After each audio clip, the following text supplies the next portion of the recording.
अस्सलाम वालेकुम बच्चों, कैसे हैं आप सब। तो आज हमारा तीसरा लेक्चर है और आज का हमारा टॉपिक है साइटोप्लाज्म। तो साइटोप्लाज्म से पहले हम एक वर्ड जो आता है वो है प्रोटोप्लाज्म। प्रोटोप्लाज्म साइटोप्लाज्म ये दोनों सिमिलर लगते हैं, लेकिन प्रोटोप्लाज्म जो है वो होता है living content of eukaryotic cell. मतलब कि जो यूकैरियोटिक सेल है वो जिसकी वजह से चल रहा है या जिसकी वजह से अपने फंक्शंस परफॉर्म कर पा रहा है या जिसकी वजह से हम उस सेल को ज़िंदा कह सकते हैं, उस चीज़ को हम प्रोटोप्लाज्म कहते हैं। ठीक है, तो प्रोटोप्लाज्म में क्या क्या होता है। प्रोटोप्लाज्म में आ जाता है साइटोप्लाज्म और न्यूक्लियस दोनों। ठीक है, तो न्यूक्लियस और साइटोप्लाज्म को मिला के जब हम बोलते हैं तो उसको हम प्रोटोप्लाज्म बोलते हैं और इसको बाउंड करती है प्लाज्मा मेम्ब्रेन। जैसे कि यहाँ पे आप देख सकते हैं कि ये न्यूक्लियस है, उसके बाद साइटोप्लाज्म है और फिर इन सबको बाउंड किया हुआ है प्लाज्मा मेम्ब्रेन से। ये एक हमने एनिमल सेल की जो है ना एग्जांपल ली है, तो ये हमारे पास आ गया प्रोटोप्लाज्म। उसके बाद आ गया हमारे पास साइटोप्लाज्म। ऐसी जगह है जहाँ पर कुछ फंक्शंस परफॉर्म किए जाते हैं, तो उन फंक्शंस की वजह से सेल जिंदा रहता है। तो लिविंग कंटेंट जो कि न्यूक्लियस से बाहर हो उसको हम साइटोप्लाज्म कह देते हैं। तो साइटोप्लाज्म आगे हम देख लेते हैं किस किस चीज़ से मिलके बना होता है। साइटोप्लाज्म जो है वो एक्वस ग्राउंड सब्सटेंसेस, ऑर्गेनेलिज और इंक्लूजन्स। ठीक है, अब एक्वस ग्राउंड सब्सटेंसेस जो होता है उसको हम साइटोसोल भी बोलते हैं और ये सोलबल पार्ट होता है साइटोप्लाज्म का। ये अब आगे जाके हम साइटोसोल पढ़ेंगे तो फिर इसको जो है ना वो डीपली देखेंगे। उसके बाद ऑर्गेनेलिज। ऑर्गेनेलिज आपको पता होगा कि जो सेल जो है वो अपने फंक्शन परफॉर्म करता है, मतलब जैसे कोई मसल सेल हो गया तो उसका फंक्शन परफॉर्म करना, मूवमेंट करवाना। ठीक है, तो वो मूवमेंट वो कैसे परफॉर्म कराता है। एक तो सेल जो है उसके पास ऐसे कुछ लेबर होंगे जो उसके ये सारे फंक्शन, वो अकेला तो नहीं ना परफॉर्म कर रहा होता, उसके पीछे ऑर्गेनेलिज होती हैं, वो उसके लेबर होती है सेल की। तो वो लेबर जो है उसकी वो डिफरेंट टाइप्स की होती हैं, जैसे कि endoplasmic reticulum, mitochondria, Golgi complex, ribosomes, lysosome, centriole, ये सारी ऑर्गेनेलिज हैं और ये ऑर्गेनेलिज कहाँ पाई जाती हैं, साइटोप्लाज्म में। अच्छा, ये मुझे यहाँ याद रखिएगा कि ये हमने एनिमल सेल की लिखी हैं। कुछ प्लांट सेल में स्पेसिफिक ऑर्गेनेलिज भी होती हैं, जैसे कि प्लास्टिड वगैरह। तो वो क्योंकि फोटोसिंथेसिस प्लांट सेल ने करनी होती है तो उसके लिए प्लास्टिड ज़रूरी होता है, तो प्लास्टिड प्लांट सेल में सिर्फ होता है, एनिमल सेल में प्लास्टिड नहीं होता। इस वजह से यहाँ पे प्लास्टिड नहीं लिखा, वो भी जो है वो साइटोप्लाज्म में मौजूद होता है। उसके बाद इंक्लूजन्स। इंक्लूजन्स होती हैं, इंक्लूजन होती है इनसॉल्युबल वेस्ट हो सकते हैं या फिर वो स्टोरेज प्रोडक्ट्स भी हो सकते हैं, उनको हम मिला के इंक्लूजन्स कह देते हैं। इनसॉल्युबल वेस्ट कौन से, इनसॉल्युबल वेस्ट जो कि मतलब ऑर्गेनेलिसिस, माइटोकॉन्ड्रिया ने अपना फंक्शन परफॉर्म किया या गोल्गी कॉम्प्लेक्स ने, जो उसके बाद जो उनके एंड प्रोडक्ट्स आ गए हैं वो जो है वो साइटोप्लाज्म में स्टोर कर दिए जाते हैं एज अ इनसॉल्युबल वेस्ट के तौर पे। जैसे शुगर्स वगैरह अक्सर मतलब आप देखेंगे आगे जाके जब साइकिल्स वगैरह पढ़ेंगे तो उसमें जो एंड प्रोडक्ट्स हैं वो शुगर्स वगैरह जो है वो साइटोप्लाज्म में सेव कर दी जाती हैं। ठीक है, और उसके बाद storage products. Storage products storage products जो हैं वो साइटोप्लाज्म में कुछ भी ऐसे मॉलिक्यूल्स आप ले लें कि जो है ना वो साइटोप्लाज्म में स्टोर कर दिए जाते हैं। किस लिए, इसलिए स्टोर कर दिए जाते हैं कि अगर सेल के पास माइटोकॉन्ड्रिया मतलब उसको एनर्जी प्रोवाइड करता है, अगर वो मतलब उसके माइटोकॉन्ड्रिया ख़त्म होना शुरू हो जाए, उसके पास कुछ भी ना बचे एनर्जी, मतलब वो अपनी कहाँ से लेगा, तो वो फिर स्टोर कर दिए जाते हैं कुछ मॉलिक्यूल ऐसे जो कि उसको फ़ौरन जो है ना वो एनर्जी प्रोवाइड कर दें।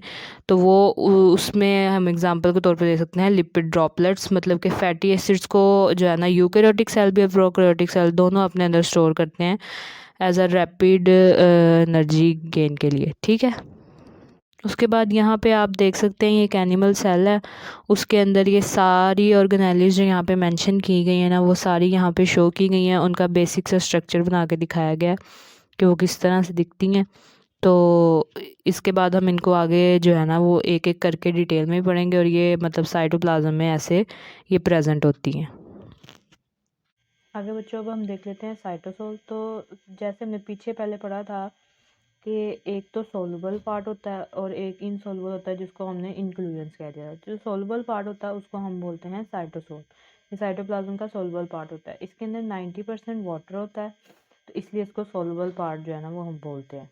ठीक है, ये साइटोसोल जो है वो सॉल्यूशन बनाता है साइटोप्लाज्म में, जिस उस सॉल्यूशन के अंदर हर किस्म के बेसिक मॉलिक्यूल्स या फंडामेंटल मॉलिक्यूल्स आप बोल लें, जिससे आगे जो है ना वो सेल की लाइफ स्टार्ट होती है। ये सेल अपने स्पेसिफिक फंक्शंस को परफॉर्म कर सकता है। उसके अंदर वो सारे मॉलिक्यूल्स उस सॉल्यूशन के अंदर मौजूद होते हैं, जैसे कि शुगर, प्रोटीन, लिपिड, मतलब ज़्यादा फंडामेंटल मॉलिक्यूल्स यही हैं, तो ये सॉल्यूशन में मौजूद होते हैं। आगे दो तरह के सॉल्यूशन जो है वो साइटोसोल में बनते हैं, एक तो ट्रू सॉल्यूशन और एक होता है कोलाइडल सॉल्यूशन। ट्रू सॉल्यूशन क्या होता है कि जो स्मॉल मॉलिक्यूल्स और आयंस वगैरह होते हैं, जैसे कि सोडियम, पोटाशियम, कैल्शियम वगैरह, ये जो सेल में साइटोप्लाज्म में पाए जाते हैं, ये वाटर के साथ थॉरली मिक्स हो जाते हैं और ट्रांसपेरेंट सा एक सॉल्यूशन बना देते हैं, जिसे हम ट्रू सॉल्यूशन कहते हैं। ये स्मॉल मॉलिक्यूल्स या आयंस वगैरह मिलके पानी के साथ बना देते हैं। उसके बाद कोलाइडल सॉल्यूशन क्या होता है कि साइटोसोल में जो लार्ज मॉलिक्यूल्स जैसे कि शुगर, लिपिड्स वगैरह जो है ना, वो ऐसे थॉरली मिक्स तो नहीं होते वाटर में। जैसे लिपिड्स आप देख लें वो तो बिल्कुल ही मिक्स नहीं होते वाटर में, तो वे कोलाइडल सा सॉल्यूशन बना देते हैं। ठीक है, जिसमें थॉरली मिक्सिंग नहीं होती। जो है ना वो विस्कस भी हो सकता है, यानी कि थिक भी हो सकता है, और नॉन विस्कस यानी कि वो लिक्विड फॉर्म में भी हो सकता है। तो जो लिक्विड फॉर्म होती है उसको हम सोल कह देते हैं, और जो थिक मतलब फॉर्म होती है उसकी, उसको हम जेल कहते हैं। ठीक है, क्या अभी देख सकते हैं आपको एक यहाँ पे एक रेड कलर की जो है ना वो थिक सी लेयर में जो है ना वो नज़र आ रही है प्लाज्मा मेम्ब्रेन के बिल्कुल साथ साथ। तो ये जो जेल अभी हमने पढ़ा कि कोलाइडल सॉल्यूशन जेल भी हो सकती है, तो ये जेल जो है ना वो हमेशा पेरिफेरी जो है ना किनारों पे यानी कि वो पाई जाती है, और जो बाकी सोल है, जो नॉन विस्कस सॉल्यूशन होता है, वो इसके अंदर अंदर जो है ना वो इस वाली साइड पे पाया जाता है। तो जेल जो है वो हमेशा पेरिफेरी पे होगी। आगे अब हम देख लेते हैं फंक्शन ऑफ साइटोप्लाज्म। तो साइटोप्लाज्म जो पहला फंक्शन प्ले करता है वो ये है कि ये स्टोर हाउस की तरह एक्ट करता है सेल के। जैसे कि अगर हमारे घर का स्टोर हाउस हो तो उसमें हर चीज़ जो हमारी ज़रूरत की है, नहीं ज़रूरत की, वो वहाँ पे हम रख देते हैं। ठीक है, तो इस तरह ये साइटोप्लाज्म जो है वो सेल का स्टोर हाउस है, जिसमें जो मतलब जो स्टोरेज प्रोडक्ट्स होती हैं जो कि चाहिए होती हैं, जो वेस्ट प्रोडक्ट्स होती हैं, वो दोनों ही स्टोर कर दी जाती हैं इधर, ताकि जब ज़रूरत पड़े तो बंदा उसे मतलब सेल उसे इस्तेमाल कर सके।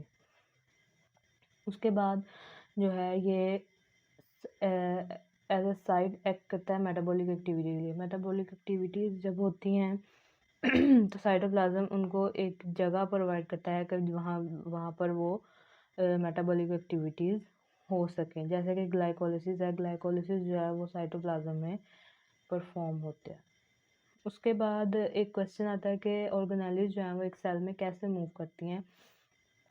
तो साइटोप्लाज्म की एक मूवमेंट होती है जिसे हम स्ट्रीमिंग मूवमेंट कहते हैं।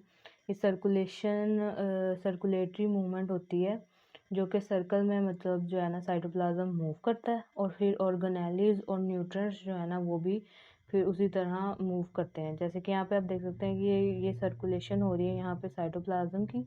ठीक है, और ये माइटोकॉन्ड्रिया है, ये फ्री फ्लोटिंग ऑर्गेनेली हमने यहाँ पे लिया है, क्योंकि माइटोकॉन्ड्रिया वो फ्रीली फ्लोट करता है सेल के अंदर। तो जो है ना माइटोकॉन्ड्रिया भी जैसे जैसे साइटोप्लाज्म की मूवमेंट हो रही है, वैसे वैसे माइटोकॉन्ड्रिया भी मूव करता जा रहा है। वो एक जगह से दूसरी जगह मूव कर जाएंगे, और इस मूवमेंट की मदद से जो न्यूट्रिएंट्स हैं, जो मॉलिक्यूल्स हैं, वो सारे मतलब साइटोप्लाज्म में थॉरली मिक्स हो जाते हैं। तो ये मूवमेंट जो है वो बहुत इंपॉर्टेंट होती है साइटोप्लाज्म की। ठीक है बच्चों, ये था आज का लेक्चर। तो अगर आपको लेक्चर में कोई भी मसला हो तो आप हमें कमेंट्स में बता सकते हैं। आपका कोई भी क्वेश्चन हो आप हमें कमेंट्स में बता सकते हैं, और हमारे चैनल को लाजमी सब्सक्राइब करें, और मिलते हैं नेक्स्ट वीडियो में। अल्लाह हाफिज़।